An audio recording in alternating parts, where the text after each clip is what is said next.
పిత తెలంగాణ తొలి ముఖ్యమంత్రి కల్వకుంట్ల చంద్రశేఖరరావు గారి జన్మదినాన్ని పురస్కరించుకొని ఆర్ట్స్ కళాశాల వేదికగా ఉస్మానియా యూనివర్సిటీలో బీఆర్ఎస్వి నాయకత్వం మొత్తం రకరకాల ప్రోగ్రాంలకు ఈరోజు పిలుపునియడం, ఆ కార్యక్రమంలో నన్ను ఆహ్వానించి నన్ను కూడా భాగస్వాములు చేసినందుకు అందరికీ హృదయపూర్వకంగా ధన్యవాదాలు తెలియజేస్తా ఉన్నా.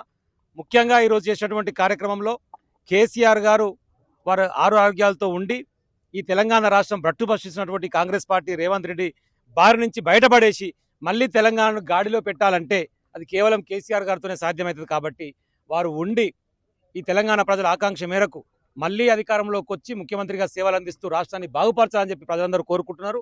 మొన్న జరిగినటువంటి ఎన్నికలలో కూడా మనకుండే షేర్ వాల్యూ, మనకుండేటువంటి పర్సంటేజ్ ప్రతిపక్షంలో ఉన్నప్పుడు మనం చేసినటువంటి కొట్లాటను చూసే ప్రజలు కూడా మన గౌరవప్రదమైనటువంటి ఓట్లను చూపించి కూడా మీ పక్షాన మేము ఉంటామనేటువంటి దాన్ని కళ్ళ ముందర చూపించారు. ఇప్పటికైనా సరే మేము అడుగుతున్నది ఒకటే, కాంగ్రెస్ ప్రభుత్వం నువ్వు చేయదలుచుకుందో చెప్పండి. సంక్షేమ కార్యక్రమమా, అభివృద్ధి కార్యక్రమమా, లేకపోతే యూనివర్సిటీ విద్యార్థులకు సంబంధించిందా, నిరుద్యోగులకు సంబంధించిందా, మహిళలకు సంబంధించిందా, ఏ ఒక్క కార్యక్రమం కూడా 6 గ్యారెంటీల అమలులో వెనుకబాటు గురైపోయి 420 హామీల అబద్ధపు హామీలతో ఇంకా ప్రజలను మోసం చేస్తామంటే ప్రజలు తగిన గుణపాఠం వచ్చే ఏ ఎన్నికైనా ఆ ఎన్నికల్లో చెప్తారనేది తెలియజేస్తూ ఈరోజు కేసీఆర్ గారి జన్మదినాన్ని పురస్కరించుకొని ప్రశాంత్ గారి ఆధ్వర్యంలో రక్తదాన శిబిరం కావచ్చు, అదేవిధంగా బోయినపల్లి నాగరాజు గారు పుస్తకాల పంపిణీ చేసిరు, జంగయ్య గారు, అవినాష్ గారు వారు బాగుండాలని చెప్పేసి చెట్టు నాటి వారికి హృదయపూర్వకమైనటువంటి జన్మదిన శుభాకాంక్షలు తెలియజేసిరు.